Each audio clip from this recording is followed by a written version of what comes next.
I could almost hear my stomach growling in hunger. I checked the time on the large wooden clock on the wall opposite to me. It was already 1:30 p.m. The large office lobby was mostly empty, except a few of us staring into our computer screens. I bent down to my notebook and scribbled some notes. I was reading through the article on my screen when my phone rang loudly. I was so immersed in work. I picked up the phone assuming it was one of our clients. Hi, this is Anna. I began. Hello, dear sister. It's been such a long time. I have missed you so much. Gia squealed on the other end. Gia?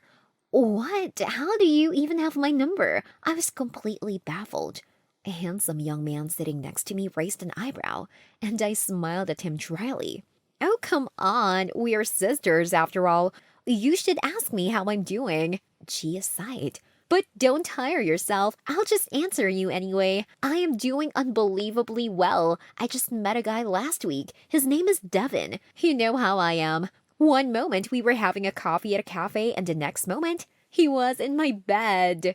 Gia did have a record time in fast pacing her relationships and then ending them abruptly. Clearly, age hasn't made her any wiser, I thought to myself. Suddenly, I realized what she was talking about. Devin? What? I exclaimed. Well, Devin Johansson. I'm sure you remember him after all. He is your husband. She laughed.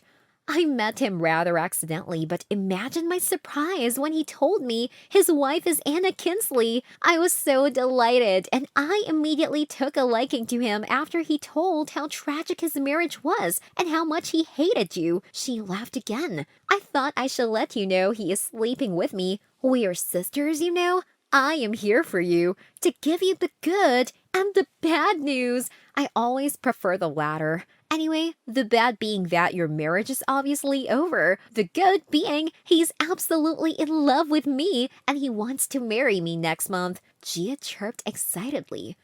Well, dearest Gia, congratulations. However, Devin is not my husband. Now, if you will allow me, I have a lot more important things to do. I responded sarcastically. Gia, clearly frustrated with my meager response, shouted, What? Oh, come on, Anna. Don't be so jealous. He showed me your wedding pictures and everything. Your gown was treacherous, but I understand. Since Dad is not giving you any money anymore, I'm going to get my I cut her off before she could babble any longer. Gia, Devin is my ex-husband. I divorced him 7 years ago. He even got caught in the Robinsons robbery case. It was all over the news. I don't know how you seem to have missed it. He has been in jail ever since. I heard he just got released 2 weeks ago. All Gia could manage was a, huh? In a soft whisper. I think you should check your purse. I'm sure you'll find yourself penniless. I heard her fumbling and then a sharp intake of breath. In fact, I already remarried 2 years ago, and my husband is sitting right next to me. I looked to my side and smiled at him as he grinned back at me. Predictable as ever, Gia hung up quickly, probably in fear of further embarrassment. For the first time ever, she seemed to be at a complete loss of words. I had gotten into a lot of bad company when I left my house. I was homeless, and I had met Devin on the streets. He helped me out and instantly made a soft spot for himself in my heart. I was so homesick and lonely that I fell for his pretentious love. We got married quickly, but pretty soon I found out that he was a small-time robber. At first I tried to adjust with him as I had nowhere else to go, but he eventually wanted me to help him out, and his robbery started to become even more large-scale. I decided to leave and divorce him. I worked as a cashier at a small grocery shop and eventually saved up enough to rent a small place and take the examinations to study corporate law. I was able to get a scholarship, and eventually, with my hard work, I graduated at the top of my class and managed to get hired as an intern at the largest law firm in Arizona, Clarkton Law Firm. This is where I met Felix, who had been working as a lawyer at the same firm. I married him 2 years ago in a quiet ceremony with my close friends and Felix's parents, who welcomed me into their family with open arms. I had finally found a peaceful home with them and the kind love from his parents that I had always desired. My parents had always been so wrapped around Gia that they forgot to see me and her notorious acts. Gia had always wanted everything I had. It had quickly escalated from toys to boyfriends and now to husbands. Not only this, she had made it her aim to have me fail at everything she couldn't have. I still remember the time I had seen my family. It was the middle of summer and I had just turned 21 2 months ago. I woke up early that morning to review for my examination. I had been preparing hard for this day. I was going to be taking the LSAT. I had always dreamt of being a lawyer. I had already kept my bag ready with all my important documents. I picked it up and left my house confidently, but not without the butterflies in the pit of my stomach. I had never imagined that my day would be so full of surprises, professionally and emotionally. When the guard asked me for my admit card, I slid my hand into my bag and it wasn't there. I was shocked. I clearly remember keeping it in my bag last night. I rushed to the corner of the street and turned my bag upside down. My things fell to the street, scattering around. I held on to the small hope that it was just somewhere in my bag. My face went pale when I couldn't find it. The queue in front of the gate of the examination hall had already ended, and the exam was to start in 10 minutes. I felt my eyes stinging with tears, and with my voice quivering, I pleaded with the guard to let me in. "Rules are rules, ma'am. I can't let you in without the admit card," he had responded sternly. I walked home for hours with my head ducked down. I was so disappointed with myself that I didn't even want to take the bus. By the time I was home, my face was red and I was drenched in sweat. I rang the doorbell and Gia opened the door. As I was about to walk inside, she thrust a paper into my face. "Not now, Gia." I sighed until I saw the sheet. My eyes widened in bewilderment. It was my admit card. "I can't believe you really left without looking for it. I had only planned to get you late, but this is even better." Gia started snickering. She had stolen it. I couldn't even believe the rage that stirred inside me.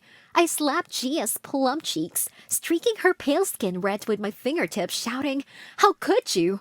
Our parents heard the screaming and rushed to the door. They quickly understood what had happened and began to scold Gia for what she had done.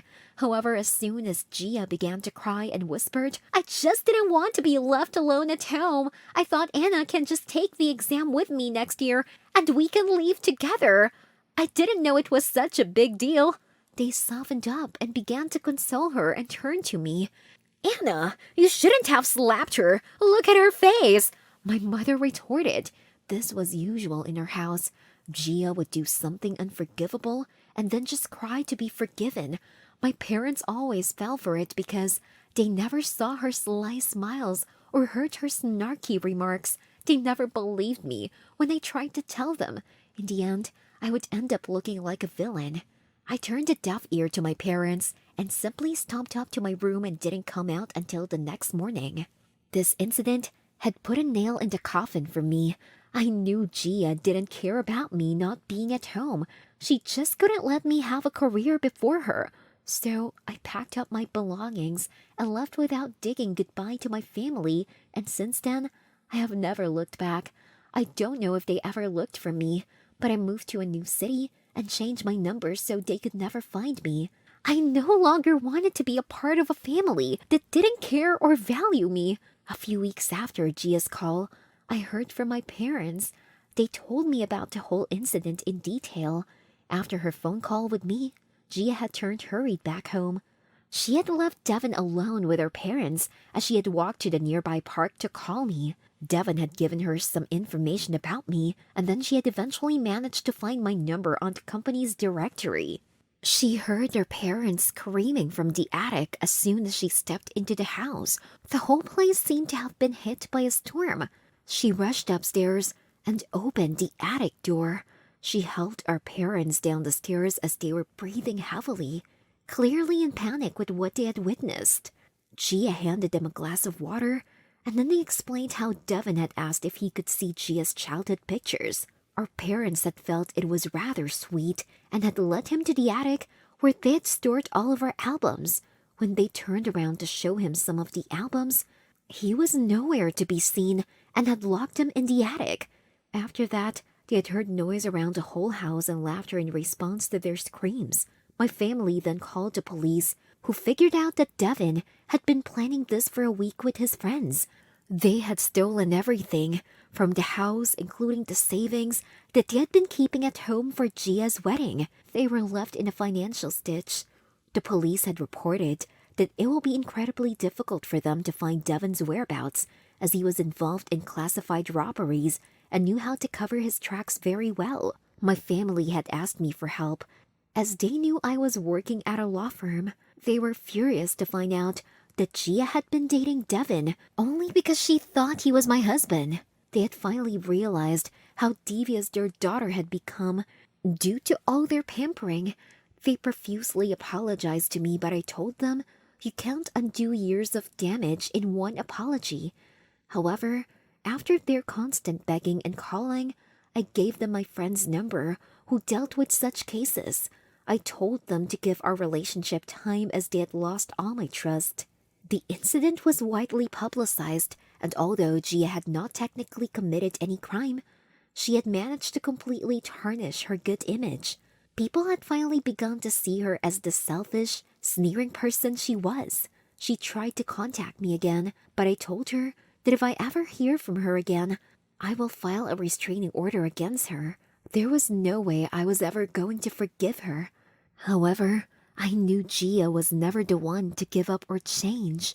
I heard she spent all her savings to buy books and tried to clear the LSAT. However, with her small attention span to all things important and her cynical intentions, it was no surprise that she failed miserably. My parents had already kicked her out of the house after her last stunt. They had decided to leave her on her own in hopes that she would learn something. It was also difficult for her to find a job. With the bad publicity she brought with her, it would be a long time before people stopped gossiping about such a dramatic event. She couldn't even move out since she had exhausted even her last savings on battling with me. She eventually managed to beg a local theater for a job and started working as a cleaner there. It looked like she had finally given up on competing with me. I would believe it if I didn't know better.